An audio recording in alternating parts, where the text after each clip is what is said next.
nag-ano lang ko, na nagmahay. Nagmahay na ko. Dura Torre, Mr. Torre, sanay na ako sa iyo. You are nothing without your position. Isang maulan na hapon po sa atin mga kabisdak. Nako, mag-ingat po ang mga taga Metro Manila, National Capital Region dahil matindi pa rin po ang ulan at baha po na nararanasan po natin ngayon. Ay, pag-usapan po natin itong buwelta ni Vice President Inday Sara Duterte at Mayor Baste Duterte laban ho kay Buldog at kay Newem. Pero bago ang lahat, pa-like, pa-share, pa-subscribe. At maraming salamat sa patuloy na pagsuporta sa Berada Aguila sa DJER 1026 SMNI Radio. Tuwing alas 2 hanggang alas 3 ng hapon, Lunes hanggang Biyernes. Kasama niyo po kami dyan. Ito mga kabisdak, pag-usapan natin ng buwelta ni Vice President Inday Sara Duterte kay Newem na nandoon ngayon sa Amerika, nagpasarap lang ang nimal. Ayon kay Vice President Inday Sara Duterte, wala na umanong buboto sa mga Marcoses. Ayan. Talaga day, no? Wala naman talagang buboto yan. Sa buboto sa mga Marcos. Si Amy, kumapit lang talaga ito. At Vice President Inday Sara Duterte, sising-sisi na ho sa pagsuporta kay Bongbong Marcos noong nakaraang presidential election noong 2022. Tinawag naman na mas ubob ni Vice President Inday Sara Duterte si Buldog. At banat naman ni Mayor Baste kay Buldog, gawin mo daw yung 3 minutes quick response mo, Capriture. Ayun, patuplok guys.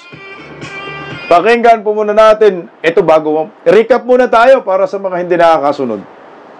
Kasi nga, itong si Tory, kagahapon, gusto niya na daw makipagkaisa sa mga DDS. Tigilan na daw natin yung mga kabubuhan daw natin. Di ba talaga? Kaya sinagot ni Vice President Inday Sara yan.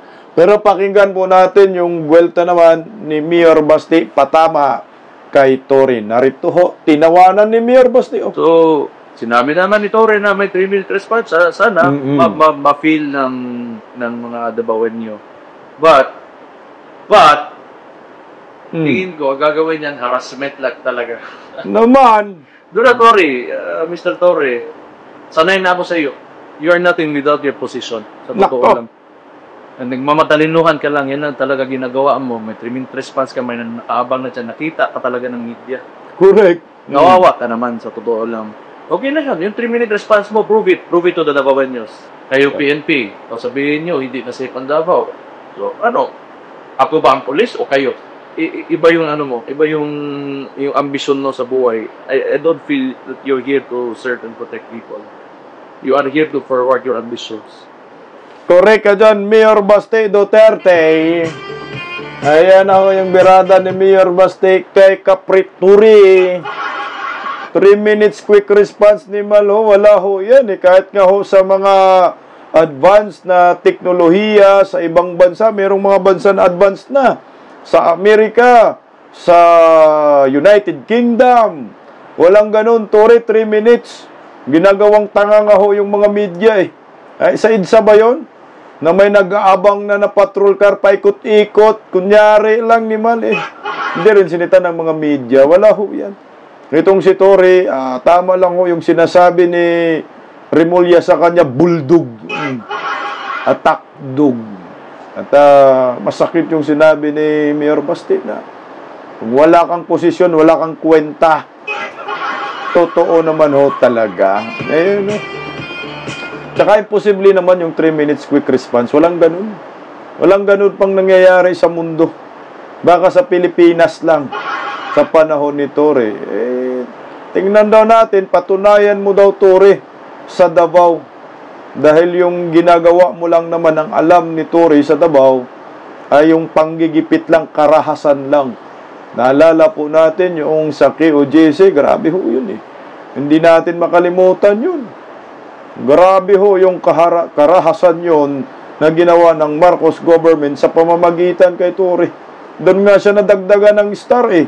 Nagamit yung KOJC, Pastor Kibuloy, sa mga marites na mga ebidensya na ngayon hindi na nga ho pinagbigyan ng Pasig Regional Trial Court na makapagpiyansa si Pastor Apollo Kibuloy tungkol po dito sa mga akusasyon walang kwenta na puro gawa-gawat marites lamang ang mga ebidensya. Wala tayong magawa kasi nga, sabi ko nga sa inyo, hanggat nasa posisyon si Bongbong Marcos, malamang sa malamang, ay hindi ho talaga pagbibigyan si Pastor Kibuloy na makalaya. Kahit na makitaan mo na may pagkukulang at kulang yung mga ebidensya laban sa kanya, alam naman natin yun, talagang papahirapan at gigipitin si Pastor Apollo Kibuloy. Nagiging collateral damage nga ho si Pastor Kibuloy eh. Sa labanang Marcos at Duterte. Dahil alam po ng mga Marcos talagang matindi pong supporter itong si Pastor Kibuloy dahil napanalo nga ho sila noong nakaraang eleksyon 2022. At dahil dyan, pakinggan po muna natin ang mensahe ni Vice President Inday Sara Duterte sa mga KOJC sa matindi po nilang naranasan ngayong panggigipit ng gobyernong Marcos na pinag-iinita naman ang mga Duterte at itinuturing kalaban ng mga Marcos ngayon ang mga Duterte. Pakinggan po natin si Inday Sara. Ma'am, ano po ang mensahe ninyo, ma'am, sa lahat ng taga-KOJC o Kingdom citizen sa buong mundo at lahat ng supporters po ni Pastor? Opo.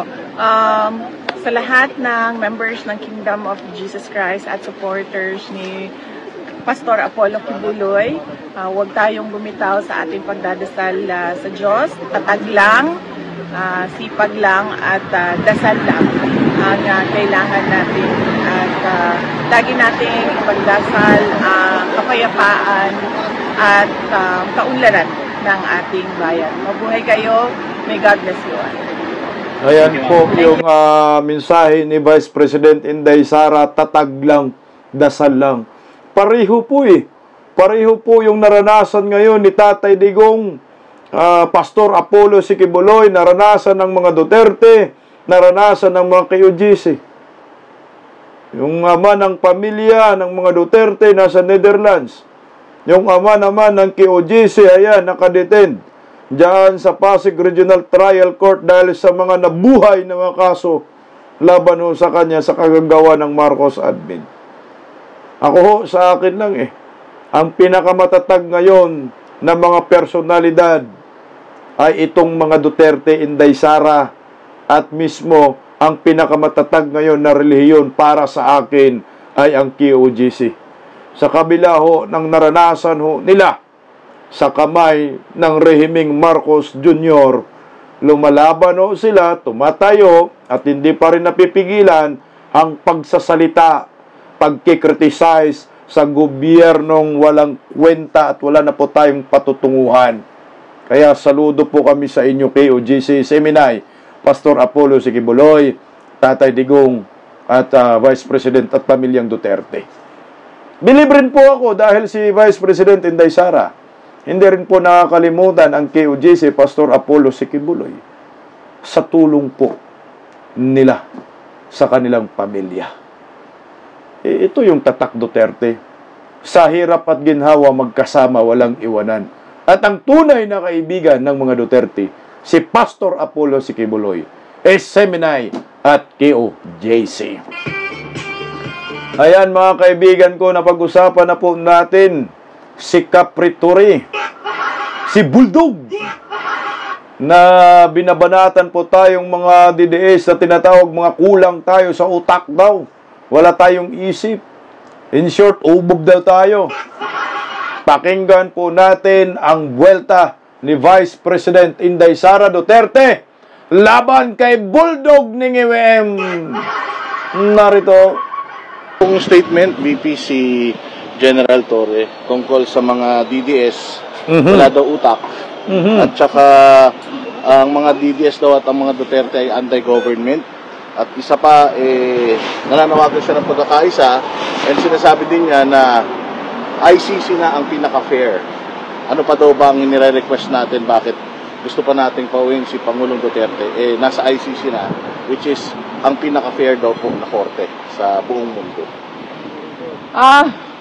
Lagi ko naman na yung sinasabi, pag mayroong nagsasabi sa akin na baliw ako, or may nagsasabi sa akin na kahit ano, tulad niyan, may nagsasabi sa atin na bobo tayo, parang sabihin na lang natin, it takes one to know one, so kung bobo kami, bobo ka din. Tayo lang yan. Tayo lang yan. Tore, narinig mo? Kung bobo kami, mas bobo ka rin. Mabubuhan lang pala. Tayo-tayo lang. Alam mo to si Tore, umbubo talaga para sa akin. Mantakin mo, parang sumuko ka na sa mga didiis. Dahil ang birada mo dyan, magkaisa na lang tayo. No? Tapos, sabay ganun na mga bubo kami. Hindi, ang bubo mo talaga. Bakit ka makipagkaisa sa mga bubo? Sabi mo. Di ba? Tingnan nyo sinasabihan tayong mga bubo ni Tore, tapos sabay ganun, magkaisa. Ang tanga talaga. No? Ba't ka makipagkaisa sa pinipintasan mo? Ang sinasabihang mong bubo. Di tama rin si Vice President Inday Sara, bubo ka rin at mas bubo ka pa. Hawa-hawa na. At sa totoo lang itong nangyayari sa mga Duterte, talagang kung ikaw Inday Sara, magsisisi ka. No? Kasi hindi mo man nakalain na darating sa buhay mo yung ganito. At hindi lang si Vice President Inday Sara Duterte, kundi lahat ng mga bumoto kay Bongbong Marcos nung nakaraang eleksyon, 2022. Nabudol nga Pero ito, si Vice President Inday Sara, noon marami po talagang nadismaya kay Inday. Dahil sabi daw, hindi nakinig si Inday Sara kay Tatay Digong natatakbo sa pagka-presidente. At nung dahil hindi tumakbo si Inday Sara, ito ang nangyayari kay Tatay Digong Maraming ganung mga bashers Pero sa akin, nung una, medyo dismayado ako. Pero later on, na-realize ko baka ito po yung part, kasama po ito, parte po ito, para matuto ang maraming Pilipino na never again to Marcoses, at si Inday Sara ay dapat na tumakbo sa pagkapangulo ng ating bansa. Dahil tinutulak po siya ni Tatay Digong noon na tumakbo. Pero hindi nga siya tumuloy dahil nabudol ni Bongbong Marcos. Pero by this time, inamin na ni Inday, nagsisisi talaga siya na sinuportahan niya si Bongbong Marcos. Ang gamit nga po niyang award dito ay nagmahay sa Bisaya. Sa Tagalog, nagsisisi. Hindi lang si Inday ang nagsisisi, kundi yung mga bumoto na 32 million, sising-sisiho talaga ngayon. Pero ito yung statement ni Vice President Inday Sara, ay suportado po siya ni Tatay Digong na dapat ay tumakbo siya sa pagkapangulo ngayong 2028. Bago po, kasunod na rin po yung sinabi ni Inday Sara na nagsisisi siya sa pagsuporta kay Bongbong Marcos at wala nang bubuto pa sa mga Marcoses. Pakinggan natin mga kabisda. Yung statement, VP si General Torre tungkol sa mga... Ay, teka lang, hindi pala yan. Ito pala, sorry Pakinggan natin Kanina, napag-usapan namin yan yung 2028 elections. Sabi niya, kung gusto mong tumakbo ka. Isa ako sa... Hindi isa ako. Sabi niya, ako ang pinakaunang mag-contribute at tumulong sa iyo. Sabi niya, sana lang ay nasa labas na ako sa kampanya kasi gusto kong mangampanya. Pero sabi niya, pag sinabi mo sa akin na tatakbo ka, sabi niya, ako yung unang tutulong. Okay. Naku, Day, huwag mong biguin yung tatay mo na nagdusa na ngayon dyan sa dahik. Illegal na pagkaditin. Tsaka, Day, huwag mo rin biguin ang sambayan ng Pilipino na dati nang nabigo noong 2022. Tumakbo ka, Day, sa pagkapresidente. Lumaban ka, Day. At sana ito ay magiging motivation mo. Itong nangyayari sa Pilipinas, nangyayari kay Tatay Digong. Wala na po tayong ibang pwedeng pag-asa sa 2028 na alam na makikita natin na magkakaroon ng tamang direksyon ang bansang ito. Sa'yo na, Day, mga Duterte. Tsaka, Day, hindi mo na kayang tanggihan ito. Sa nangyayari sa pamilya mo, Day, sa tingin ko, talagang buo na ang desisyon ni Vice President Inday Sara Duterte na tatakbo sa pagkapangulo sa 2028. Although meron naman mga statement din si Inday Sara na tatakbo siya, pero hindi pa final. Dahil nga daw masyadong maaga pa. Pero malamang sa 2027, 2026, mga January or mga December ngayong 2025, magdeklara na yan na tatakbo sa pagkapangulo. Isang pagkakamali dahil pag hindi mo yan ipurso. Ito si Tatay Digong, sinabi niya, susuporta siya. At sana nga ho, at be positive na lang ho tayo. At si Tatay Digong, alam mo natin, ay aabot pa yan sa 2028. At at kaya pa yung mga kampanya para kay Vice President Inday Sara Duterte. At darating talaga yung panahon na there will be a day of reckoning. Kaya nga ho, yung mga kongresista ngayon sa House of Representatives sa pamumuno ni Tambaluslos ay gigil na makonvict si Vice President Inday Sara Duterte. Kahit walang conviction, talagang i-convict nila. Dahil gusto nilang hindi na makatakbo si Inday Sara sa 2028 dahil alam nila wala ho silang panalo kay Inday Sara. At sure win na si Inday Sara. Walang kalaban. Sino bang kalaban ni Inday Sara sa 2028? Wala. Kahit banggitin nyo pa lahat ng mga political color, dilawan, pinklawan, mga pulawan, bubunisang, tanganisang, loyalista ni Ngagba, wala kayong mapili dyan. Wala kayong pantapat kay Inday Sara. Kahit yung mga tulpok, puta, malayo. Tingnan mo kayo si Inday Sara, yung latest survey, nasa almost 40% siya. Sino yung sumunod? I think mga 9% lang. Hindi umubra. Kaya nga ganun sila kagalit sa mga Duterte. Nagkaisa ang mga kumag. Pero ang tingin nyo, kaya nyo bang mga Duterte? Hindi. At pakinggan po ninyo si Vice President Inday Sara sa pagsisisi niya sa pagboto kay Bongbong Marcos at pagsuporta. Ito po. Sabi niya, Marcos daw tatakbo. Sabi ko, Marcos daw tatakbo. Sabi ko na, alam mo, wala nang boboto for a Marcos. Yes, correct. Ever. Correct.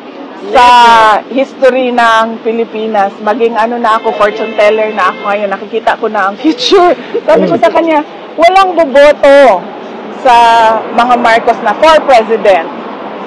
Kasi unang-una, sino ba ang kakampi niya? Yes. Ang mga dilawan.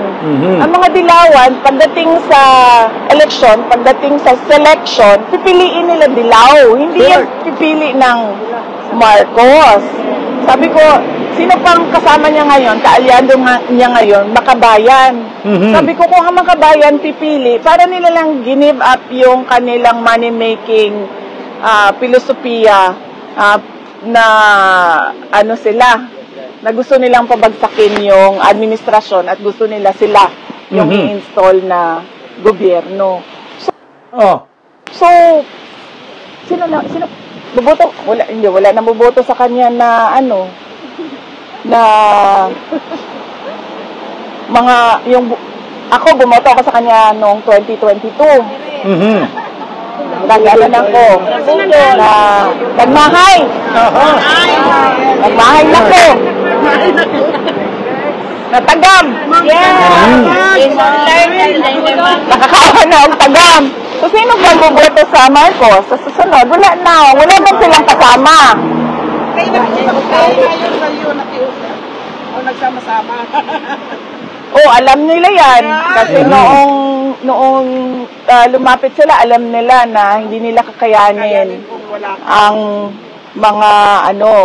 mga supporters ni Leni Robredo at the Correct, time tama yan. 2022. So, Mhm. ano ba yun? Oh, yun. So, sabi ko sa kanya, sino nang boboto sa Marcos? Sabi niya, pag ikaw tumakbo, sabi niya, yun na yan, sabi niya. Pag ikaw tumakbo, Sure win na si Inday Sara pag tumakbo. Okay, linawin natin Dito muna tayo sa walang boboto sa mga Marcos. Merong dalawa yung komentuhan natin. Walang boboto sa mga Marcos. Dalawang presidential election. Walang boboto sa mga Marcos 2022. Presidential election. Wala ho talagang boboto dun sa 2022 presidential election. Ang nangyari lang, kumapit itong si Amy kay Vice President Inday Sara upang magamit ang popularity ng mga Duterte na si Inday Sara number 1 contender sa pagka-presidente at mataas ang rating. Kaya kumapit sila, tama yan sinabi ni Vice President Inday Sara, na tatalunin ho sila ni Leni Robredo, tatalunin sila ng Pinklawan-Dilawan noong 2022. Kaya nakiusap sila kay Inday, pinagbigyan sila ni Inday. Ito nga ho yung totoo dyan. Dahil wala na pong loyalista. Ang mga bumuboto kay Bongbong Marcos ay mga supporters ni former President Duterte, mga DDS. Na ngayon, yung iba, nagpapaiwan na ngayon kay Bongbong Marcos dahil sa pira nilang hinahabol. Lalo na po yung mga buhaya, mga kongresista dyan sa kongreso, mga senador. Yun ang mga naiwan, mga politician. Pero yung mga tao, sulit pa rin ngayon Duterte. Nakahikayat lang ngayon si Bongbong Marcos ng suporta ngayong presidente na dahil yung mga dilawan, Pinklawan, mga komunista ay nakipagsanib pwersa ho ngayon sa kanila. Yun yung 2022. Wala talagang boboto sa mga Marcos ngayong 2028. Kung merong Marcos na tatakbo sa pagkapangulo, si Amy man yan or kung sino ba niya mga Poncio Pilato kahit Romualdez, wala po talaga ng boboto dyan. Kahit yung kakampi nila na dilawan ngayon, Pinklawan, mga komunistang grupo, makabayan, akbayan, kung sino ba yan, anak tuta, anak kambing, hindi po yan boboto kay Bongbong Marcos. Ngayon lang dumikit sila para masalinan, maambunan man lang na kapangyarihan ng administrasyon. Divide and conquer ang ginagawa ng mga dilawan. Sa tingin ho ninyo, na pagdating ng 2028 ay susuporta itong mga dilawan sa pambato ni Bangag or sinong mga Marcos na tatakbo? Wala. Tama si Inday. Ang iboboto nila ay kanilang kandidato mga dilawan. Yan ang totoo. Ngayon, Inday Sara, umamin ho siya. Nagmahay na siya. Nakakain daw siya ng tagam. Parang tagam ba yung tawag sa Tagalog yung tagam ni Malo? Lalim. Parang mirisi ba? Mirisi, ganun. Parang tagam, parang gusto mo pa? Parang ganun. Mirisi, ayan. Nakakain siya ng pagsisisi. Ayan, nagsisisi si Vice President Inday Sara at umamin naman si Inday na talagang nagkamali siya that time. Pero guys, lahat ng pagkakamali ay pwede nating itatama. Ang masama lang dyan na alam mong nagkamali ka ay hindi mo pa aamining mali ka.